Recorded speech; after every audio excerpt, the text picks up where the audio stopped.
Vamos a continuar con la lectura y meditación del libro de Esdras, así como lo hemos estado haciendo los últimos domingos. Antes de empezar la lectura, mientras meditaba en estos versículos que vamos a hoy exponer, el Señor me llevaba a meditar y quiero poder empezar con unas preguntas que pasaron por mi mente y posiblemente pasen por la de ustedes, o simplemente sean los míos, pero quiero abrirles mi corazón y poder ayudar a la exposición de la palabra en cuanto a por qué Esdras, por qué el Señor de alguna manera puso en mi corazón poder escudriñar el libro de Esdras. Y para eso voy a empezar con estas preguntas que me hice y quiero hacerles hoy. ¿Cuántos de ustedes, después de que se entregaron al Señor, después de que creyeron en el Evangelio, por distintas circunstancias en ese caminar, ha llegado el tiempo de la duda, que distintas circunstancias, situaciones que por ahí hacían que dudemos? ¿Cuántos de nosotros en nuestra mente o en nuestro corazón le hemos preguntado al Señor, o nosotros mismos nos hemos preguntado, ¿realmente seré cristiano? ¿Realmente habré creído en el Señor? ¿Realmente entregué mi vida al Señor? Porque es como que no veo las evidencias en mi vida de haber creído en el Señor. Mi mente me dice que sí, pero hay evidencias como que no. Entonces se generaban dudas de que si realmente habían creído en el Señor o no.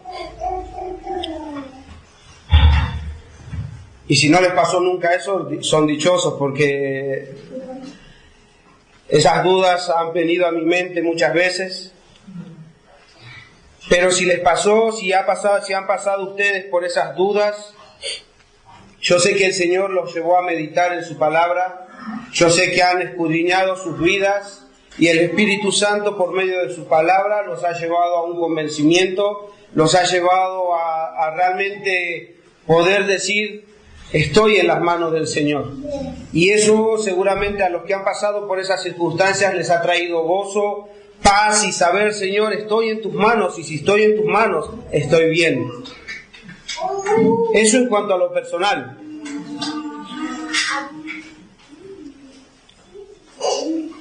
Pero también quiero preguntarles algo. ¿A cuántos de ustedes, los que pertenecen a Iglesia Cristiana de la Gracia, a esta iglesia, se hicieron preguntas, o tal vez se hacen todavía, solo Dios sabe, preguntas como estas que me hacía yo? Por ejemplo, acá no hay un pastor. Esto no puede ser una iglesia. Y se preguntan: ¿está bien que esté acá? ¿Está bien que yo esté en el medio de estas personas? Porque acá no hay alguien, no hay un pastor que dirija esto. Otra pregunta: ¿será la voluntad de Dios lo que estamos haciendo? ¿O solamente estamos haciendo locuras tomando el nombre de Dios? O preguntas como también estas, cuestionamientos en nuestras mentes y en nuestros corazones. No tengo a quién pedir consejo. No hay músicos que podamos hacer la alabanza. Por ahí está el hermano Bruno. No tenemos muchos músicos como por ahí otras iglesias tienen. No podemos cantar las alabanzas como otras iglesias cantan. No hay hombres ni mujeres capacitados o con experiencia y sabiduría en la iglesia. Y le preguntamos al Señor: Señor, ¿qué debo hacer? Señor, ¿qué debo hacer? Como que este lugar no tiene todas esas cosas. O preguntas como: ¿estoy en una iglesia bíblica o no? ¿Realmente esta iglesia es bíblica o no? ¿Estoy caminando en tu voluntad yendo a esta iglesia o solamente estoy haciendo mi voluntad? Si no se han hecho estas preguntas, yo quiero confesarles que sí, yo me las hice. Yo me las he hecho muchas veces, y mucho más en los momentos difíciles en los cuales hemos tenido que pasar como iglesia. Entonces yo le preguntaba al Señor en mi mente y en mi corazón: Señor, ¿estamos haciendo tu voluntad como iglesia? ¿Somos una iglesia? A pesar de las falencias, a pesar de la falta de personas, figuras personales en esta iglesia, ¿somos realmente tu iglesia? Esas eran las preguntas que yo le hacía al Señor. Señor, no quiero, y no está mal que se pregunte, no está mal, yo no veía mal que haga esas preguntas, porque yo necesitaba saber que realmente era la voluntad del Señor, necesitaba saber que realmente mi vida iba a ser entregada al Señor de una forma concreta y no fallarle a Él. Entonces esas preguntas venían a mi mente. Y posiblemente estén en la mente de ustedes, y por eso quiero animarles a esto. No está mal que mediten y que se pregunten estas cosas. Todas estas preguntas, si bien pueden ser buenas preguntas y necesarias preguntas, el Espíritu de Dios me hizo dar cuenta de algo, a mí en lo personal, y quiero compartirles. Que al persistir estas preguntas en mi mente, y al no buscar por ahí su palabra como respuesta a mis preguntas, ¿qué pasaba en mí? Me impedían confiar y entregarme a la obra de Dios. Me son como obstáculos que no me dejan abrazar a la iglesia de Cristo y su diseño. Estas preguntas, al no tener una certeza, es como que yo necesito primero tener certeza para poder entregarme a esto. Cuando una persona nos visitaba que es vecino nuestro, recién me venía a la mente, él me decía, ¿y si me equivoco de iglesia? ¿Y si me equivoco de iglesia? Porque él era adventista, y a él le enseñaron que la adventista era la única iglesia, y cuando nosotros estábamos en el estudio de Romanos, el Señor lo confrontaba y le hacía ver la verdad, pero la duda era esta: ¿y si me equivoco de iglesia? Y esas dudas que no son contestadas con la palabra de Dios hace que se frene. Él no está en medio nuestro hoy. Hace que de esas dudas que tenemos no deje que nos abracemos a la obra del Señor, no deja que nos entreguemos a lo que el Señor ha diseñado como iglesia, como personas salvadas por gracia. Entonces me impedían poder ver esto. Y Esdras ha sido una de esas caricias que el Señor ha tenido, como por ejemplo, cuando uno se hace preguntas y empieza a ver, por ejemplo, cuando estuvimos en Villa Regina, alguien preguntó a los que estaban ahí, los pastores que estaban ahí, y le hacían una serie de preguntas. Decía, ¿qué pasa si una iglesia empieza a ser reformada? Una iglesia empieza por ahí a poder empezar a predicar expositivamente. ¿Qué le faltaría para hacer una iglesia reformada completa? Sugel dijo, buena pregunta. Ven que no está mal hacerse preguntas, pero es la palabra de Dios la que debe responder, no nuestros pensamientos, no nuestros sentimientos, sino la palabra de Dios y su Espíritu Santo dándonos a conocer. El pastor dijo esto, buena pregunta. Y esa respuesta también trajo otra vez caricias a mi vida, porque él decía, si una iglesia empieza con la palabra de Dios, es como decir, va por buen camino. Las demás cosas van a venir, van a reformarse todas las cosas, pero la palabra de Dios es la que debe estar primero. Y de alguna manera, hermanos, a mí me daba consuelo el Señor, porque nosotros desde que hemos empezado no hemos hecho otra cosa que decirles, lean la palabra de Dios. Lean la palabra de Dios. En los varones hemos estado durante todo ese tiempo viendo cómo nosotros podemos seguir creciendo en el conocimiento de su palabra, y no solamente de decir a la iglesia, lean la palabra de Dios, lean la palabra de Dios.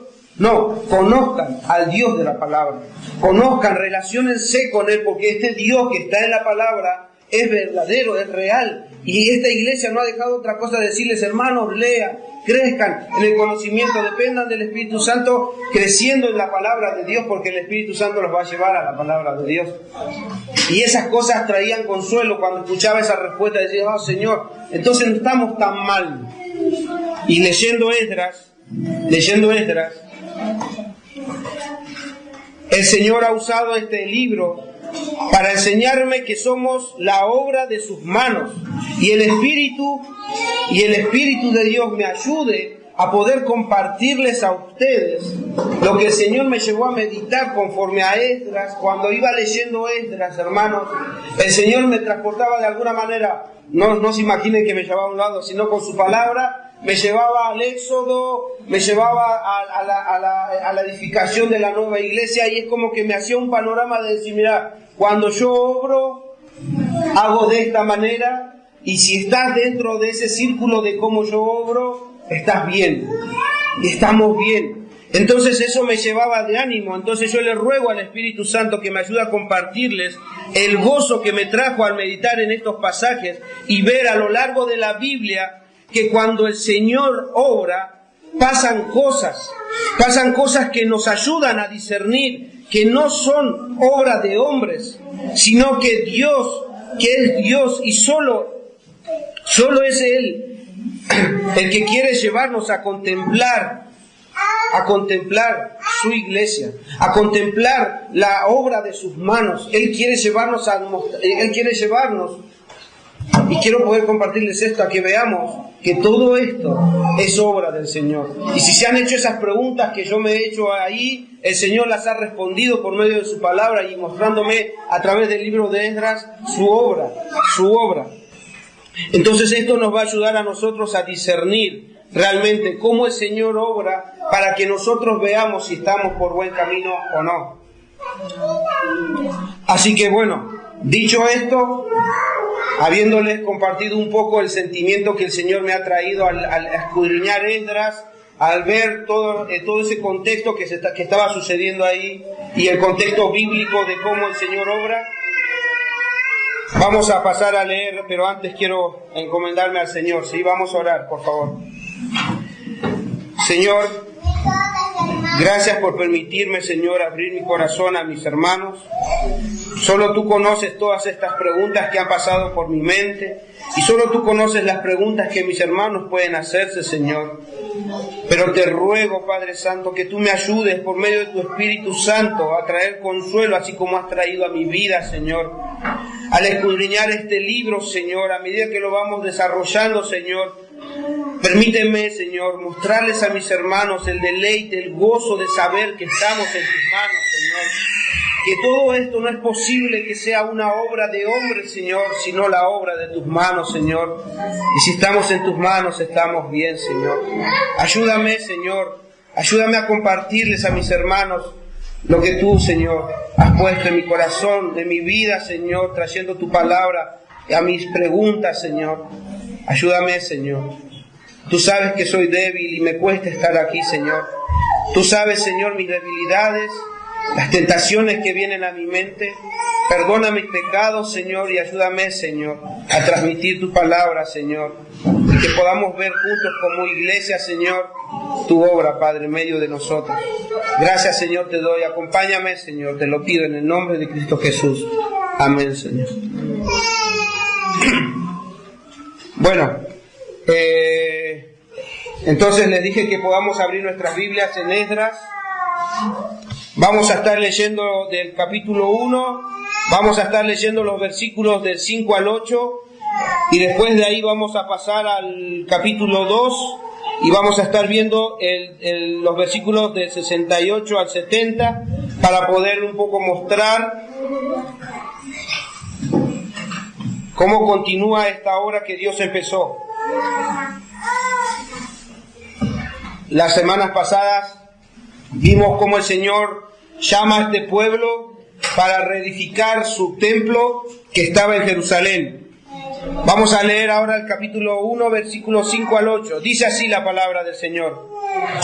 Entonces se levantaron los jefes de las casas paternas de Judá y de Benjamín, y los sacerdotes y levitas, todos aquellos cuyo espíritu despertó Dios para subir a edificar la casa de Jehová, la cual está en Jerusalén. Y todos los que estaban en su alrededor les ayudaron con plata y oro, con bienes y ganado, y con cosas preciosas, además de todo lo que se ofreció voluntariamente. y el rey Ciro sacó los utensilios de la casa de Jehová que Nabucodonosor había sacado de Jerusalén y los había puesto en la casa de sus dioses. Los sacó pues Ciro, rey de Persia, por mano de Mitrides, tesorero, el cual los dio por cuenta a Sesbazar, príncipe de Judá. Luego da una serie de instrucción una serie de listados de los utensilios y de la gente que había vuelto.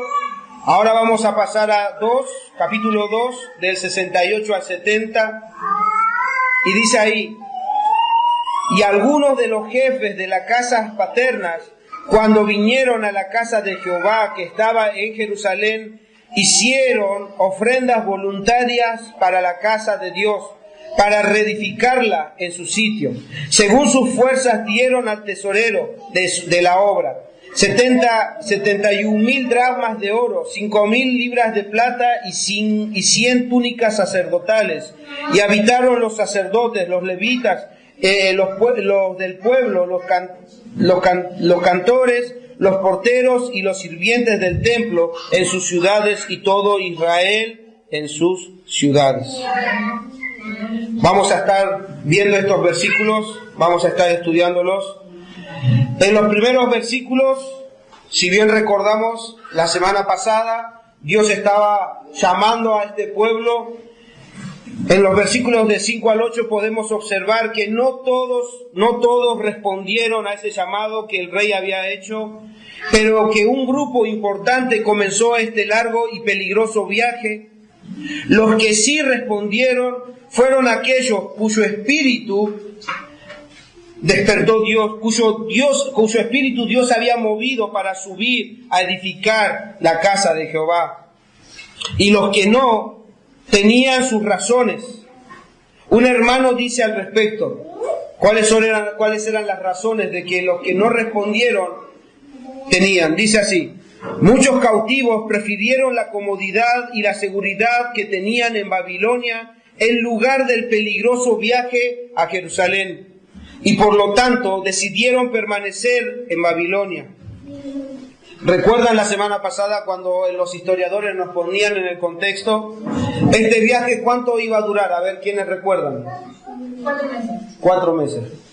Más o menos, si descansaba más, un poco más. Pero bueno, más o menos se calcula que irían a tardar 4 meses en este viaje. Entonces, si recordamos bien, debemos volver a examinar y volver a pensar en esto. Que volver a reconstruir, volver a Jerusalén significaba empezar de nuevo. Piensen en esto, significaba dejar 70 años, porque se estaba cumpliendo lo que Jeremías había dicho, era dejar 70 años de vida atrás. Muchos habían nacido, crecido, se habían casado y se habían enriquecido en esas tierras. Tenían amistades, proyectos y hasta familiares que quizás no iban a volver con ellos, así, etc. Solo los que por encima de todo eso vieron que contar con el favor de Dios era mejor y más valioso, solo ellos pudieron hacer este viaje. Entonces, este primer contingente de exiliados saldrían bajo la dirección de varios hombres, de los cuales el principal era Sesbazar. Nosotros leemos ahí que el rey le dio los utensilios a Sesbazar. Varios comentaristas dicen que podría tratarse de Zorobabel, hijo de Sealtiel. Este Zorobabel nació en Babilonia y se llamaba por el nombre de su familia Zorobabel, que quiere decir extranjero o desterrado en Babilonia. Y Sesbazar era el nombre de Sesbazar era adorador del sol, nombre que recibió en la corte de Babilonia. ¿Recuerdan cuando Daniel y sus amigos fueron llevados a Babilonia? Ellos recibieron otros nombres. Daniel, ¿cómo se llamaba? Y los amigos, esos nombres los recibieron no en su tierra, o sea, les cambiaban los nombres. Dilo. Abednego, sí, Sadrach, Mesach y Abednego, los amigos de Daniel. Entonces estos comentaristas dicen que Zorobabel, nosotros después más adelante vamos a ver que Zorobabel es el que inicia y que encabeza este primer contingente. Después van a haber otros dos más adelante cuando desarrollemos más el libro de Esdras. Entonces Zorobabel había nacido en cautiverio, pero había sido enseñado por la palabra de Dios, y él fue dice acá, el gobernante de Judá, y entonces él es el que va a guiar, aparte de otros hombres más, que nosotros vemos el listado ahí, de regreso a este primer contingente. Eso lo vemos en los versículos 7 y 8, ¿sí? Los que son llevados, los que emprenden el primer viaje. Luego de estos versículos de 7 y 8, leemos un listado de los utensilios devueltos al templo de Jehová y otra lista de todas las familias que volvieron según las genealogías paternas. El Señor movió a hombres y a mujeres para regresar a construir su templo. Pero también debemos notar que cuando Dios llama, capacita, provee para que su obra sea llevada a cabo. ¿Sí? Entonces, hasta acá en estos primeros versículos podemos ver. La semana pasada veíamos el llamado de Dios y la capacidad que les daba a este grupo para responder. Y ahora nosotros vemos que aparte de llamarlos, emprenden el viaje y Dios empieza a proveer los recursos que este contingente iba a necesitar para llevar a cabo la obra de Dios. Entonces Dios no dejó nada, nada descubierto, como diciendo, bueno, yo los llamo, les doy ese ánimo para que vuelvan, pero bueno, manéjense ustedes ahora, de ahora en más. No, el Señor movió a los que estaban alrededor. ¿Para qué? Para que por medio de ellos Dios provea para la obra. Entonces ahora vamos a considerar en los siguientes versículos la provisión para la obra de Dios. Dios llamó, Dios capacitó y ahora Dios va a proveer los recursos para esta obra. Provisión para el viaje. En el versículo 6 del capítulo 1 vemos que dice así: y todos los que estaban en sus alrededores les ayudaron. ¿Con qué?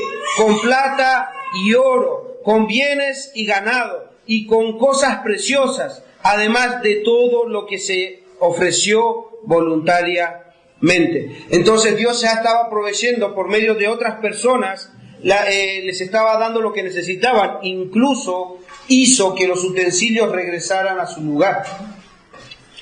Después en los versículos, ahí saltamos al 2, del 68 al 70, para ver cómo Dios iba a estar proveyendo. ¿Qué dice en Esdras 2, del 68 al 70? Dice: y algunos de los jefes de las casas paternas, cuando vinieron a la casa de Jehová que estaba en Jerusalén, escuchen esto, en la Biblia de las Américas dice que cuando llegaron a la casa del Señor, hicieron ofrendas voluntarias para la casa de Dios, para reedificarla en su sitio. Debemos pensar, este contingente empieza el viaje, un viaje peligroso de 4 meses que iban a tener distintas situaciones en el viaje, pero el Señor los guarda. No nos especifica la Biblia qué pasó en esos 4 meses de viaje, pero sabemos que era un viaje peligroso. Entonces debemos también entender que Dios los guardó en ese viaje. Entonces, al llegar a la ciudad, ¿con qué se encontraron? Con ruinas. Cuando llegaron a este lugar, estos viajantes, este contingente, se encontró con una ciudad toda desolada, destrozada, o como dicen los historiadores, todo estaba en ruinas. Recuerden que había sido destruido todo por completo. No llegaron a una ciudad pomposa, con luces y la gente recibiendo, no había nada, estaba todo desolado y desordenado. Los muros de Jerusalén estaban caídos, las casas rotas y el templo del Señor estaba también destrozado. Pero miren la reacción de estos hombres que habían llegado ahí. llegan y ven todo como estaba y podrían decir, uy, no, nos va a costar mucho esto. No sé si vale la pena empezar de nuevo. Pero dice que ellos, al ver esto, en la Biblia de las Américas decía, cuando llegaron a la casa del Señor y vieron esa situación en la cual estaba el templo del Señor, dice que hicieron ofrendas voluntarias para la casa de Dios, para reedificarla en su sitio. Según sus fuerzas, dieron al tesorero de la obra 71,000 dracmas, y así empieza a dar los detalles de las cosas que ellos habían dado. Dieron conforme propusieron en su corazón para la obra. Pero miren esto, un dato interesante. Un hermano comenta esto, dice, cuando nosotros vemos el listado de las cosas que dieron para la reconstrucción del templo, este hermano la compara con lo que se había dado para el primer templo, para la primera vez que se hizo, y lo compara a ver si cómo en medida o en peso habían dado más o menos. Miren lo que dice: sus ofrendas eran nada comparadas con las ofrendas que los príncipes de la época de David habían dado. Pero escuchen esto, pero siendo proporcionales a su capacidad, fueron igualmente aceptables para Dios. Pues escrito está, según sus fuerzas dieron al tesorero de la obra, según sus fuerzas. Y yo meditaba en esto, porque acá por ahí nos muestra cómo al ver el templo del Señor, la ciudad destrozada, ellos vieron y dieron cosas materiales. Pero yo quiero ir más profundo. Ellos habían sido llamados para la obra, para esa obra precisamente la cual ellos estaban viendo. Ellos no es que solamente dieron dinero, no es que solamente dieron oro, plata, vestiduras para los sacerdotes, no. Ellos se dieron ellos mismos a la obra. Porque después vamos a ver, no es que ellos dieron esa plata, ese oro y contrataron a otros de otros pueblos para que vengan y construyan, y ellos veían, a ver cuándo termina, se están atrasando mucho. No, ellos mismos van a ser los que van a construir todo. Después, a medida que vayamos viendo, vamos a ver que ellos verdaderamente dieron, porque ellos antes ya se habían dado para la obra del Señor. Ellos habían entregado y habían entendido que debían hacerlo. Entonces todos los recursos que eran necesarios, ellos lo iban a proveer, inclusive sus propias manos. Entonces por eso dice, según sus fuerzas dieron al tesoro. Después vamos a ver cómo ellos después sirvieron en esa obra. Pero también, antes de pasar a otra sección, quiero que podamos notar y prestar atención a algo que es importante. Al ver el templo que estaba destrozado y destruido y que debían empezar de nuevo, ellos podrían haber pensado, no, acá está todo en ruinas, mejor busquemos otro terreno y hagámoslo ahí, hagamos algo nuevo, algo distinto. Pero ellos no. Dice que al ver ellos, dieron todo. Y dice ahí en el versículo 68, en la segunda parte, para reedificarlo en su sitio. Es decir, sobre el lugar que había ocupado originalmente, o sea, sobre sus mismos fundamentos.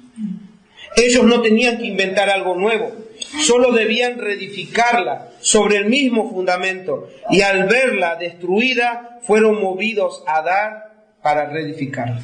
Fueron movidos a entregar sus vidas para reedificar ese templo.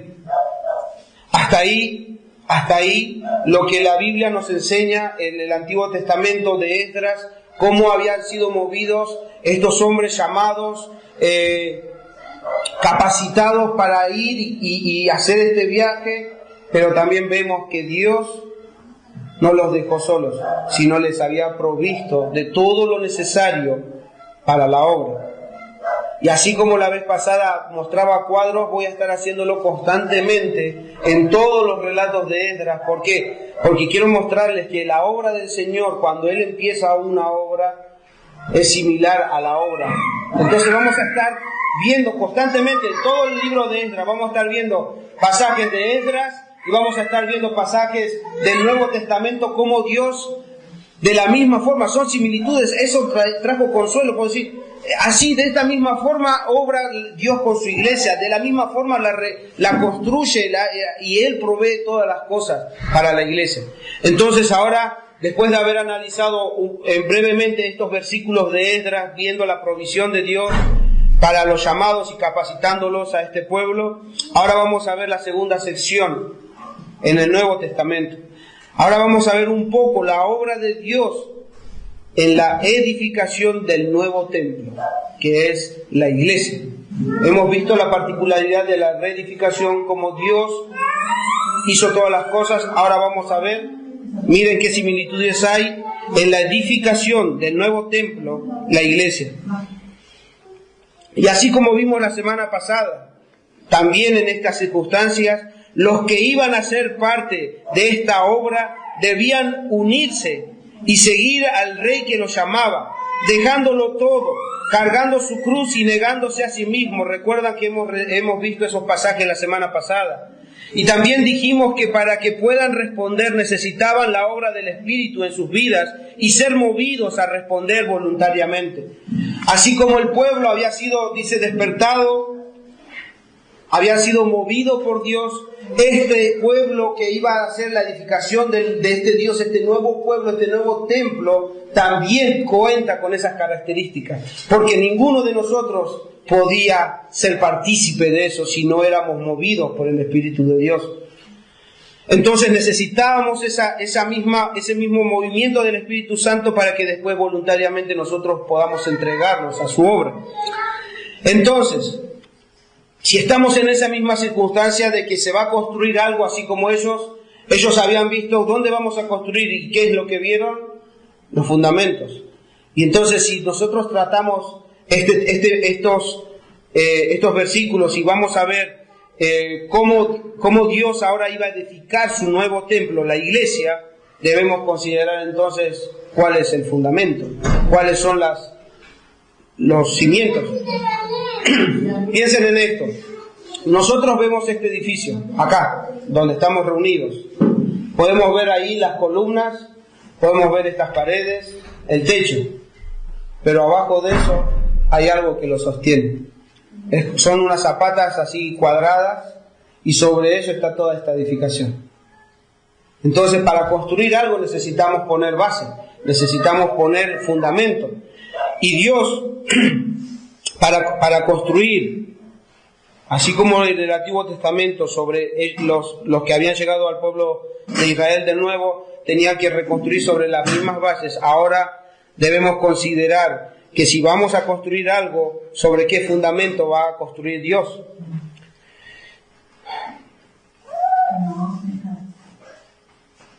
Entonces necesitamos una base, un cimiento, o también conocido como un fundamento. Sobre este fundamento se construiría todo el templo que Dios iba a hacer, este nuevo templo llamado iglesia. Miren lo que dice en Isaías 28, capítulo 28, versículo 16. Yo voy a leer en la Dios habla hoy. Isaías, el profeta Isaías, anunciaba esto. Dice así: por eso el Señor dice: voy a poner en Sión una piedra escogida y muy valiosa, que será la piedra principal y servirá de fundamento. El que tenga confianza podrá estar tranquilo. Él iba a poner una piedra, un fundamento, una piedra principal que serviría como fundamento. Y ahora voy a leerles que esa provisión de ese fundamento hecho por Dios se encuentra en Cristo.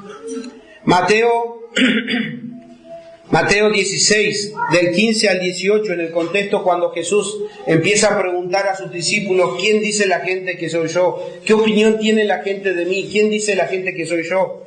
Y ellos responden, y después Él les pregunta, en el capítulo 16, del 15 al 18, Él dice: y Él les dijo: ¿y vosotros? ¿Quién decís que soy yo? Respondiendo Simón Pedro dijo: tú eres el Cristo, el Hijo del Dios viviente. Entonces les respondió Jesús: bienaventurado eres, Simón, hijo de Jonás, porque no te lo reveló carne ni sangre, sino mi Padre que está en los cielos. Y yo también te digo, tú eres Pedro, y sobre esta roca edificaré mi iglesia, y las puertas del Hades no prevalecerán contra ella. Lo que Pedro había dicho en ese momento: tú eres el Cristo, el Hijo del Dios viviente. Algo que me llenaba de gozo, que decía esto: Pedro, que estás diciendo, no hay forma de que alguien humano te podía haber dicho eso. Eso no te lo reveló un hombre, eso te lo reveló mi Padre que está en los cielos. ¿Y por qué me llenaba de gozo? Porque si nosotros hoy creemos en este Cristo, el Hijo del Dios viviente, no ha sido un hombre que se les ha revelado, ha sido Dios el Padre, hermanos. Dios el Padre les ha revelado a Dios el Hijo, para que Él sea la piedra fundamental para sus vidas y para la iglesia. Eso debe llenarnos de gozo, porque lo que saben de Cristo, lo que entienden de Cristo, lo que han abrazado de Cristo, ha sido porque Dios se los ha revelado. Hay mucha gente que puede decir: yo creo en Cristo, yo sé que Cristo existe, pero ustedes saben que no es lo mismo. El que ha creído por la revelación del Padre sabe que no es lo mismo. Sabe que no es lo mismo decir yo creo en Dios que haber conocido a Cristo. Ustedes saben eso, y eso debe llenarnos de gozo, porque no ha sido una revelación de hombre. Por eso les digo, no puede ser que esto sea una obra de hombre, solamente es Cristo y Dios revelándose a nosotros por medio de Cristo y su Espíritu. ¿Quién le había revelado a Pedro eso? Sino el Espíritu Santo por medio del Padre. Dice: eso te lo ha revelado mi Padre. ¿Y cómo lo entendió si no es por la obra del Espíritu Santo? Entonces dice: tú eres el Cristo, el Hijo del Dios viviente. Y Jesús le dijo: bienaventurado, dichosos somos, dichosos somos.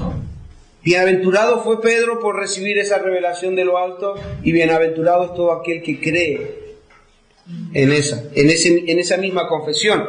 ¿Por qué? Porque Jesús dijo: sobre esa roca, sobre esa confesión que tú has dicho, Pedro, edificaré mi iglesia, y las puertas del Hades no iban a prevalecer contra ella. Todavía, si les quedan dudas de que el Señor va a sostener su obra, seríamos tercos en ver que el Señor nos va a sostener, porque estamos fundados en su nombre, en su roca. Entonces Jesús dice: edificaré mi iglesia. Él sería el que sostendría, Él sería el que proveería, Él sería el que sostendría todo, porque Él es el fundamento, Cristo es el fundamento. Pero a diferencia del antiguo templo, del que habíamos citado anteriormente, este no sería hecho de materiales físicos, más bien sería espiritual. La edificaría con hombres y mujeres pecadores salvados por Él mismo, por medio de su muerte. Un comentarista dice esto con respecto a estos versículos. Dice: no será una casa de piedra y vigas, como en el Antiguo Testamento, como en el Antiguo Templo que hemos citado hace un rato, sino de hombres vivos. La voz o la palabra iglesia es traducida de lo que es eclesía. Esa traducción es del vocablo cajal. Y miren lo que dice: eclesía, que traducimos nosotros iglesia, significa asamblea. Y luego cajal significa la comunidad reunida para el culto divino. En síntesis, si hacemos una unión de todo eso, es la comunidad de Dios, dice este hermano. Jesús quiere construir esa comunidad o esa asamblea. Entonces, la iglesia es la comunidad. La iglesia es lo que Dios reúne, lo que Dios une para edificar esa iglesia. Entonces, ahora ya vimos cuál era el fundamento, que Dios había provisto ese fundamento, había prometido y lo había dado a conocer. Ya conocemos el fundamento. Ahora Dios proveerá las columnas y ellos iban a ser los apóstoles. El resto del edificio serían todos aquellos que creyeran en él, en el testimonio de los apóstoles. Y todos ellos que creían en ese testimonio de los apóstoles, ellos testificaban del fundamento. Ellos eran la columna, ¿sí? Y todos los demás iban a ser como piedras vivas que iban a ir construyendo este templo. También debemos pensar en esto. Si Cristo es el fundamento, si Cristo era el fundamento en ese momento, debemos pensar en esto. Cristo murió, resucitó y ascendió a los cielos. Los apóstoles podrían haberle dicho: Señor, pero ¿cómo vamos a seguir construyendo si la piedra principal no va a estar con nosotros? Se fue al cielo y no había forma de... ¿Cómo podemos continuar la obra entonces nosotros? Los apóstoles, ¿cómo iban a continuar esa obra que Dios había empezado en Cristo? Y ahora vamos a ver la provisión del Espíritu Santo. Jesús les había prometido a los discípulos mientras estaban con ellos que era necesario que Jesucristo volviera al Padre. Y a nosotros les decía: y les conviene que yo me vaya para que yo les envíe al Espíritu Santo, al Consolador. Hay muchos pasajes que hablan de esto, pero voy a citar solamente dos en este momento. Juan 15, del versículo 26 al 27, dice esto: Jesús, habiéndoles prometido por varias ocasiones que iba a enviar al Consolador y que les iba a dar al Consolador, dice así: pero cuando venga el Consolador, a quien yo os enviaré del Padre, el Espíritu de verdad, el cual procede del Padre, Él les dará testimonio acerca de mí, y vosotros daréis testimonio también, porque habéis estado conmigo desde el principio. Ahí les estaba diciendo que Dios iba a proveerles de un Consolador. Dios les iba a dar a ellos un Consolador, alguien que les iba a dar la valentía, la fuerza para poder testificar, porque dice: Él testificará a ustedes de mí, y ustedes también testificarán de mí. O sea, ese Espíritu iba a ser lo que ellos iban a recibir como la provisión de Dios para que ellos tuvieran la valentía y la fuerza para poder dar testimonio. Juan 16, versículo 13 al 14 dice, otra vez diciéndoles del Espíritu: pero cuando venga el Espíritu de verdad, Él os guiará a toda la verdad, porque no hablará por su propia cuenta, sino que hablará todo lo que oyere, y os hará saber las cosas que habrán de venir. Él me glorificará, porque tomará de lo mío y os lo hará saber. El Espíritu de Dios nos iba a mostrar constantemente y nos iba a dar constantemente de Cristo, porque la iglesia está para que nosotros le glorifiquemos a Él. Porque el Espíritu de Dios busca que nosotros le glorifiquemos. Él me glorificará, porque tomará de lo mío y se los hará saber. Eso era la promesa del Señor. Ahora, ¿cumplió su promesa? El cumplimiento de la promesa lo tenemos en Hechos. En Hechos capítulo 2 leemos el cumplimiento de esta promesa en la fiesta de Pentecostés. Ustedes recuerdan que ellos estaban reunidos, los apóstoles junto a otras personas, hombres y mujeres, estaban reunidos orando como el Señor les había dicho, a la espera de que el Espíritu Santo viniera. Entonces dice que en la fiesta de Pentecostés, mientras estaban reunidos, recibieron al Espíritu Santo, y el Espíritu Santo vino sobre ellos. Y llenos del Espíritu Santo, empezaron a dar testimonio. ¿Qué dijo? Que cuando venga el Espíritu Santo, ¿qué iba a pasar? Él iba a dar testimonio de mí a ustedes, y ustedes iban a testificar también. Viene el Espíritu Santo, ¿y qué empiezan a hacer? Dice, el Espíritu Santo les llenó, y apenas los llenó, ellos empezaron a dar testimonio de Cristo, y ese testimonio ha llegado hasta nuestros días, porque el Espíritu de Dios es eterno, y es eterno ese mismo testimonio que estos apóstoles habían empezado a dar ahí en el día de Pentecostés. Entonces, ya tenemos el fundamento, ya tenemos las columnas que los apóstoles iban a testificar, y todos los que iban a creer en ese testimonio de los apóstoles venían a ser las piedras vivas para la edificación.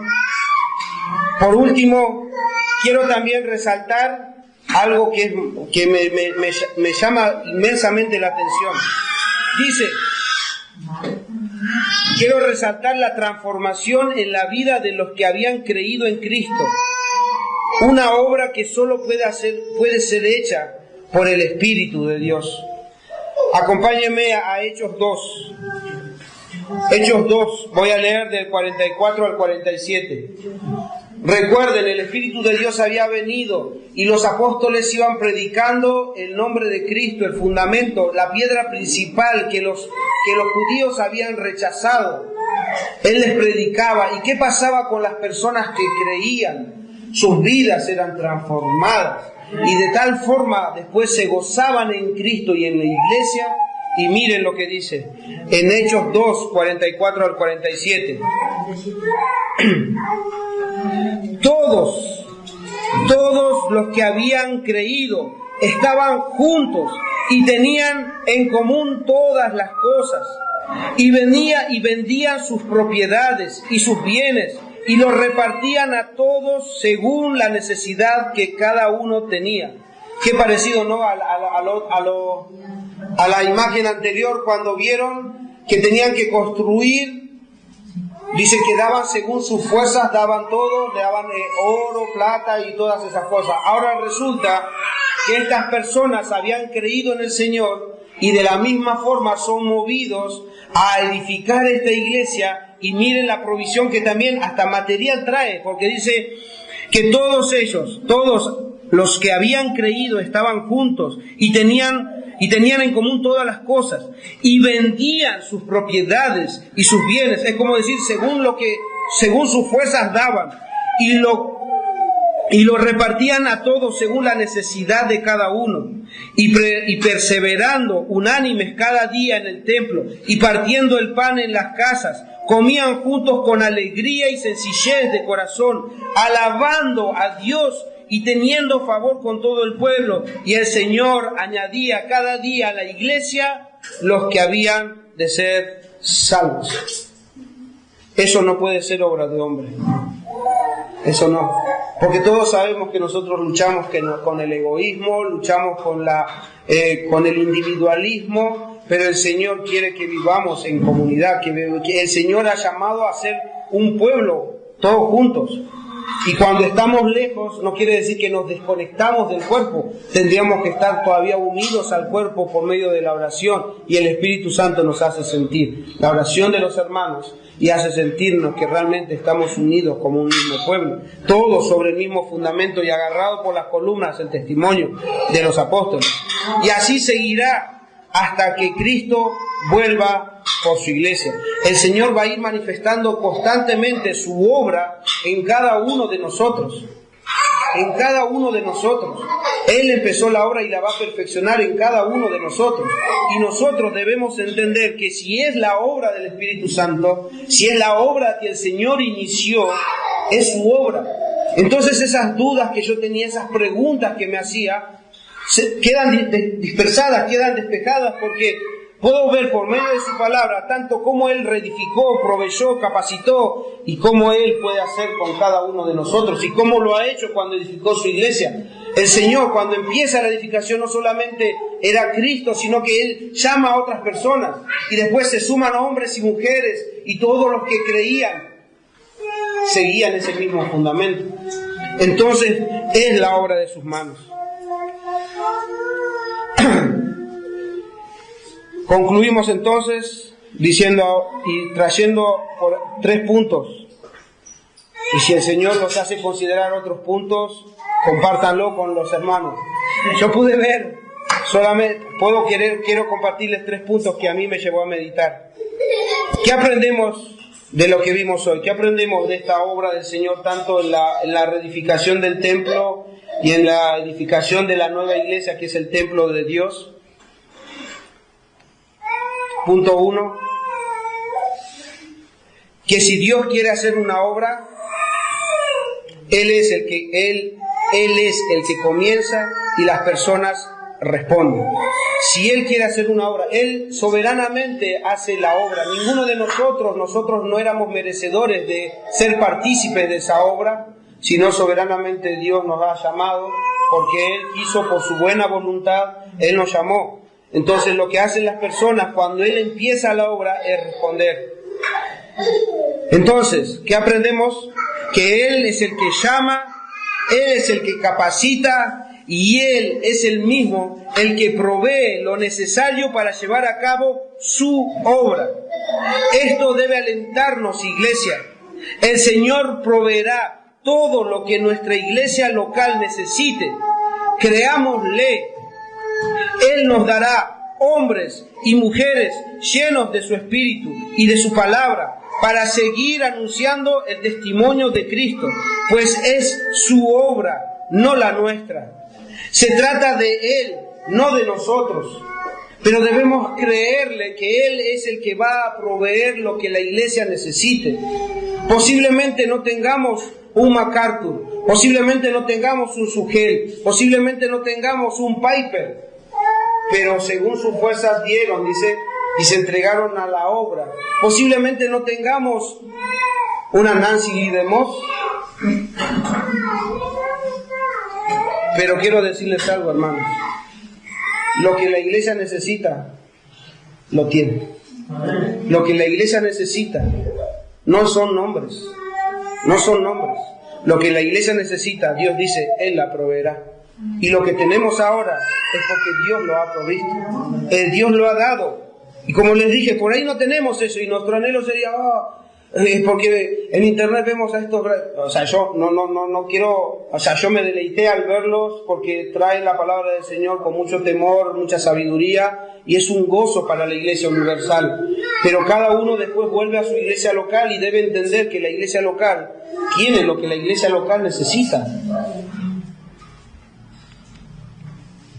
Entonces eso debe llevarnos de ánimo, hermanos. Él va a proveer lo que necesita la iglesia. Entonces esas preguntas que me hice al principio me ayudan hoy. Puedo decir, tengo que confiar en el Señor. Si yo necesito de esto, necesito de aquello, Él va a proveer, porque no se trata de nosotros, se trata de Él. No es nuestra obra. Nosotros no tenemos que estar haciendo malabares, a ver cómo sostenemos esto ahora, cómo hacemos aquello. No, el Señor va a proveer lo que necesitemos a su debido tiempo. Pero debemos confiar que es su obra, debemos abrazar su obra, debemos confiar en que si estamos en sus manos estamos bien. Segundo punto que aprendemos de estos versículos es que no debemos movernos del fundamento. Si lo hacemos, corremos el riesgo de un derrumbe y será doloroso.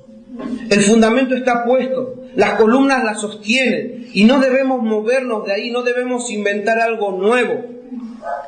Que nuestras buenas intenciones no nos desvíen y no nos conduzcan al error, porque muchas iglesias, hermanos, por muy buenas intenciones que han tenido, se han salido del fundamento y han inventado cosas que no están en la palabra de Dios y hoy carecen de la verdad, hoy carecen de la revelación de Dios y creen que están con Dios. Entonces no debemos, porque va a ser doloroso, no debemos salirnos, no debemos inventar nuevos fundamentos, porque el fundamento ya está. Entonces nosotros, para no cometer el error, cada uno de nosotros es partícipe de ese cuidado. Entonces la iglesia, toda la iglesia debemos animarnos, exhortarnos, estimularnos al amor y a las buenas obras y luchar juntos para no desviarnos, para que la iglesia no se desvíe del fundamento que es Cristo, nuestro Salvador. Pues escrito está en 1 Corintios 3:11, dice, porque nadie, escuchen hermanos, porque nadie puede poner otro fundamento que el que está puesto, el cual es Cristo. Jesucristo es el fundamento y de ahí no debemos movernos, por más buenas intenciones que tengamos. Y por último, debemos confiar en Cristo. Si somos su iglesia, somos su cuerpo y Él es la cabeza. Entonces debemos llegar a la conclusión que si somos el cuerpo y Él es la cabeza, Él no se va a separar de nosotros. Hermanos, si estamos en sus manos, si estamos agarrados por Él, estamos bien. Vamos por buen camino. Si tenían dudas, así como la tenía yo, si realmente estoy en buen camino, si estoy en una iglesia bíblica, si realmente, a pesar de que falten personajes, el Señor proveerá o no proveerá, tendré que buscar otros lugares. No, confiemos en Cristo. Si estamos en sus manos, estamos bien y vamos por buen camino. Y si todavía no te entregaste en sus manos, si todavía no creíste en que Cristo es el que murió por tus pecados, hazlo ahora. Hazlo ahora. Cree en Cristo. Cree en esa cruz. Porque esa muerte en esa cruz fueron por tus pecados. Y también por los míos. Pero cada uno debe dar cuenta de su propia vida, de la vida que Dios les ha dado. Entonces, si todavía no abrazaron esta esperanza que tenemos como cristianos, es hora de que se arrepientan y crean en el Señor Jesucristo. Solo Dios sabe los pensamientos que tienen, solo Dios sabe el corazón que tienen. Pero si todavía no han abrazado el Evangelio de Cristo, este anuncio que ha sido dado, si todavía no eres una piedra viva, si todavía no perteneces al templo, a la iglesia, es tiempo de que vengas a Él en arrepentimiento y fe. Y Él te dará vida. Él te dará vida. Pídele al Espíritu Santo que te dé vida y Él lo va a hacer, porque el Señor dijo: los que vienen a mí tendrán vida y vida eterna. Entonces ven a Él y tendrás vida. Arrepiéntete de tu pecado, porque por tus pecados Cristo tuvo que padecer y morir en la cruz en tu lugar. Y para el gozo de cada uno de nosotros, voy a concluir con un pasaje de la Biblia. Y le ruego al Espíritu Santo que nos llene de gozo y nos lleve a amar más a nuestro Salvador y a su iglesia. Porque vean, con estos versículos vamos a concluir y el Señor nos lleve a que nuestras mentes sean convencidas de que su obra es la iglesia y somos nosotros, cada uno de nosotros. En Efesios 2, versículo 17 al 22, en el contexto de que Pablo está enseñando a los judíos y a los gentiles que de los dos hizo un solo pueblo, en ese contexto dice esto. Hablando de Jesús, Pablo dice así, capítulo 2, versículo 17 al 22.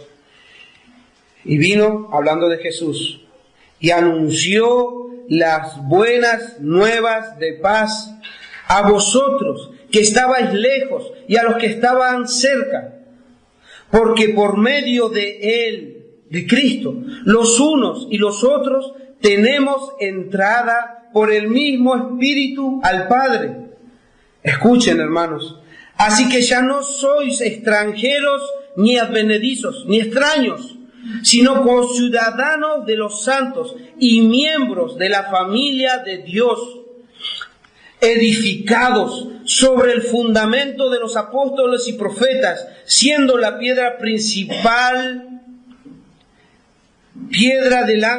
siendo la principal piedra del ángulo Jesucristo mismo, en quien todo el edificio, bien coordinado, va creciendo para ser templo santo del Señor, en quien vosotros también sois juntamente edificados para morada de Dios el Espíritu Santo. A Él, hermanos, sea la gloria. Es su obra. Ya no somos extraños, ya no somos